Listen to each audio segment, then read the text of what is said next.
வணக்கம். இன்னைக்கு நம்ம சாய் விருந்து சேனல்ல உடனடியா கேரட்டை வச்சு எப்படி சுவையான மோதகம் செய்யலாம்னு பார்க்கலாம் வாங்க.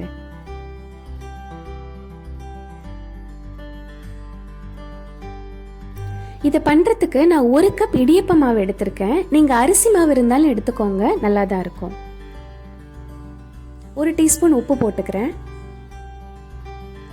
கொதிக்கிற வெந்நீரை விட்டு கொஞ்சம் கொஞ்சமாக மாவை பிசைஞ்சு எடுத்துக்கோங்க. நல்ல சூடான தண்ணி ஊற்றுங்க, அப்போ தான் கொழுக்கட்டை நல்ல சாஃப்டாக வரும். மாவை அழுத்தி பிசையாமல் லைட்டாக பிசைஞ்சுக்கோங்க. மாவு ஒரு 5 நிமிஷம் அப்படியே வச்சுட்டு நம்ம பூரணம் பண்ண ஆரம்பிச்சிடலாம். இதுக்கு நான் 2 பெரிய கேரட்டை துருவி எடுத்திருக்கேன். பேன் சூடானதும் அதில் 2 ஸ்பூன் நெய் விட்டுக்கலாம்.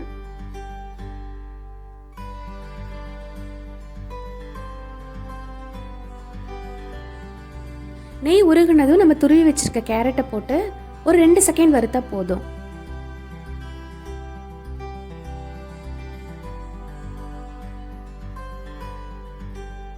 இதுல ஒரு 1/4 டம்ளர் பால் ஊற்றி கேரட்டை மெதுவாக வேக வச்சிடலாம்.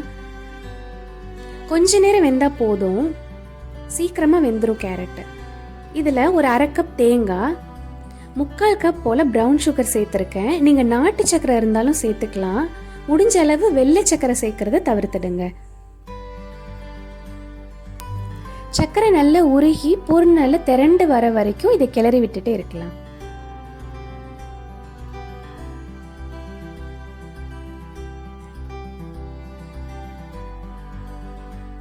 இதுல கொஞ்சமா ஏலக்காய் பொடி சேர்த்திருக்கேன். ஏலக்காய் வாசனை பிடிக்காதவங்க இதை தவிர்த்துடலாம், இது ஆப்ஷனல் தான். அவ்வளோதான், கிளறி விட்டுட்டே இருங்க. நம்ம பூரணம் ரெடி ஆயிடுச்சு.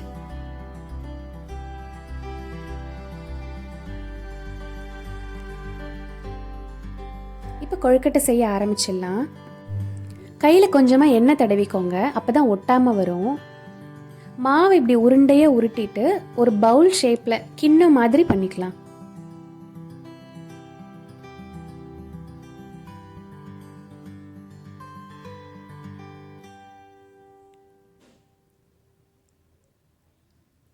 இதில் நம்ம கேரட் பூரணத்தை வச்சிடலாம்.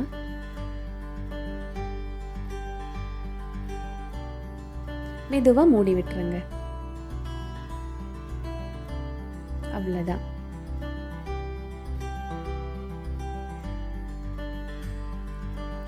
நான் இந்த மாதிரி ஒரு ஷேப்லையும் ஒன்று பண்ணிக்கிறேன்.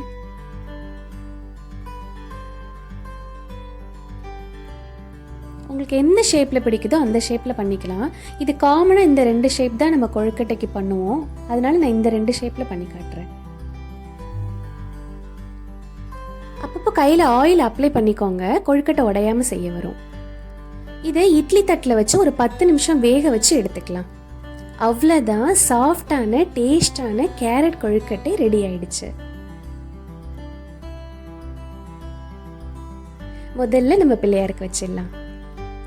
எங்கள் வீட்டு பிள்ளையார் கொழுக்கட்டையை சூப்பராக சாப்பிட்டாரு. உங்கள் வீட்டு பிள்ளையாருக்கும் இந்த கொழுக்கட்டையை செஞ்சு கொடுங்க, கண்டிப்பாக ரசித்து சாப்பிடுவார்.